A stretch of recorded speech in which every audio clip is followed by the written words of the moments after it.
Kevin the Cube is back in Fortnite Season 6 update, adding new locations, a hated loot pool change, and secret Easter eggs starting with Cube Island. So Kevin has revealed himself once again, lifting Loot Lake's house into the sky. Donald Mustard has also weighed in, sharing his first design for the floating island from back in the day. In 2018, this was the build-up to the butterfly event, but this time it's different. Kevin isn't bouncy anymore, so you can't use him to boost yourself, but still it's worth going here when you can. The vortex makes rotating around Loot Lake way easier, especially with that free glider redeploy. And that's not the only reason to drop here. The time machine has vanished from Pleasant Park along with Agent Jones's truck, but don't worry, it has reappeared over at Loot Lake with a new quest log from Sloan. But I'm more interested in how Fortnite has blown our minds with the latest addition to the game. We all expected OG weapons to come back, only for a Rift encounter to take us by surprise. When you open the box, it drops the Grapple Glove. Probably the last thing you'd expect to find in Chapter 1, although it is one of the most useful items of Fortnite, so Epic thought it was worth breaking our immersion, even if it's a super controversial decision. Not only will you find this in a Rift encounter, but it also has a chance of appearing in a supply drop, so let me know down in the comments if you think this was a mistake or not. If you prefer to stick to OG items, there's a trick that'll send you flying higher than a Grapple Glove.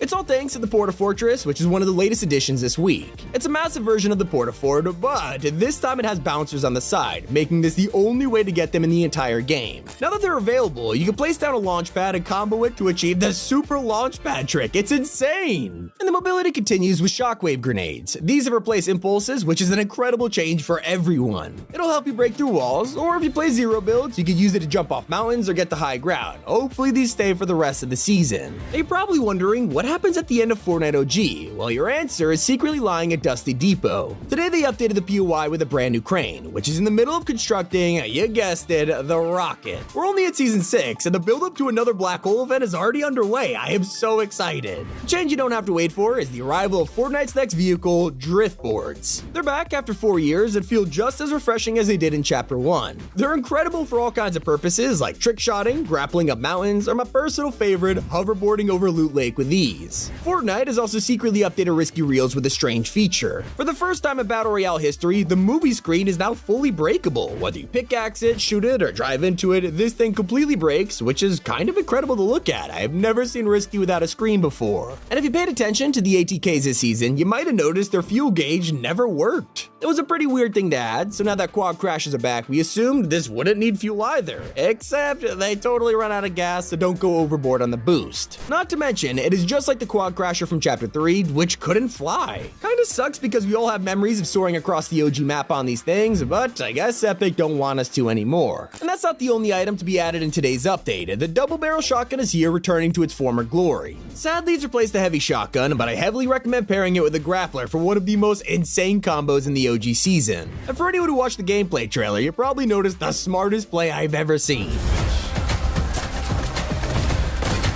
It's honestly genius. Now that Clinger's in the game, I want to try this for myself, but let's just say it's much harder than it looks. I got a tip though, if you get hit by a Clinger, you can simply emote and it'll fall right off of you. It doesn't mean you should ignore the power of the slide kick. Sure, the opportunity to pull off a Clinger combo isn't there, but they're still super helpful. Slide kicking is something most of us forgot about, yet this time it's different because we have boogie bombs to help us, making the kick more viable than ever.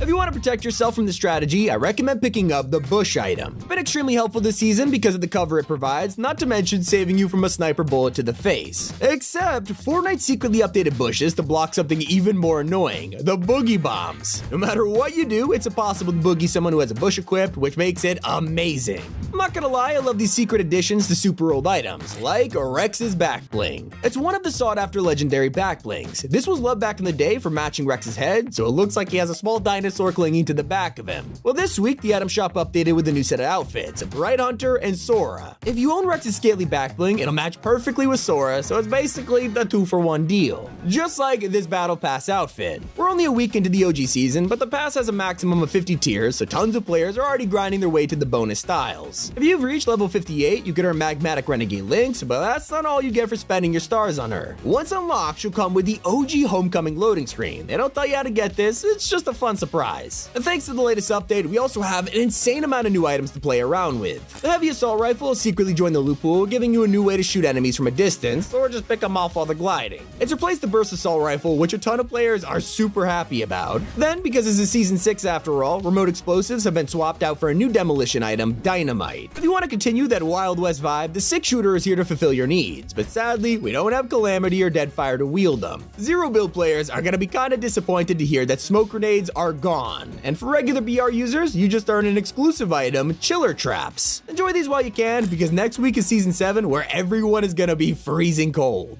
Now sadly, there's an item which just didn't make it, a weapon that has been teased time and time again and even posted on Fortnite's own TikTok, the guided missile launcher. This first dropped in the original Season 5, so we expected it from day one, only for nothing to happen. We crossed our fingers hoping it would finally drop in today's update, but as you know, it's completely missing. So guys, I think the guided missile is never coming back. And that's not the only things to be removed with today's new update, because there's also a bunch of stuff missing from the original Season 6. If you played back then, you'll probably remember Kevin's corruption zones from when he rolled around the map. Unfortunately, these aren't here in Fortnite OG, so it's looking like this is a completely different timeline. You can also find evidence of this at Fatal Fields, because the iconic hut watch has never happened. Since Kevin never crushed it in Season 5, it won't be getting slowly rebuilt throughout the rest of the season. It's pretty sad, but it's still not as bad as the entire castle that Epic forgot from Haunted Hills. It's a pretty forgotten change from 2018, but it made Haunted so much better to land at. And if you drop there and can't find enough loot, at least you could easily rotate with the rifts around the map. A lot of players thought these were exclusive to Zero build, but it turns out that's actually not the case. The cliffs along the coast all have rifts which are permanent, staying even after a player uses them, which is great for mobility. In Zero build, there's even more scattered around the map, like the center mountains and in a basement at Salty. When a player uses these, it looks like they've disappeared, but they are actually unlimited and just disappear from view, so make sure you learn the locations because they stay for the entire match. But if you're rotating to Wailing Woods expecting to see the cabins there, you'll be disappointed to hear that they're not back. Season 6 originally brought some much needed changes to this POI, adding several houses around the forest as well as a giant science lab underneath the maze. There were also these tiny shacks as a reference to the 3 Little Pigs. They randomly appeared during 2018, and around the map you can find 3-player built huts made out of wood, brick, and metal. They had a bunch of loot, but sadly you cannot find them on this island. One thing you can discover is a bunch of upcoming skins that were recently revealed. Epic sent out another survey asking players which concept they liked the most, meaning we got an early look at 40 outfits. A bunch of them have themed around fruit and veggies, so maybe we'll get a closer look at the food reality from the comics. There's also a random skin wearing the key art from Vibin, which made a lot of players confused until you realize it's just a loading screen. So hopefully this means we'll be able to equip and display them from our lockers soon. Not the only thing Epic recently teased, because in questions about Fortnitemares, there was one thing they mentioned that was never added. There were supposed to be zombie boards you could visit, which sound like a Halloween version of the job board, and I have no idea why they scrapped this. It also doesn't exactly matter when Fortnite has the most players it's ever had right now. Just a couple days ago, Epic announced they have broken the all-time record for players in a single day. 44.7 million people logged on last weekend, and just so you understand, that's more than any live event, season launch, or any day during 2018. Hope you guys enjoyed those secrets in Fortnite OG Season 6. It's been Tommy, and keep it here on Top 5 Gaming.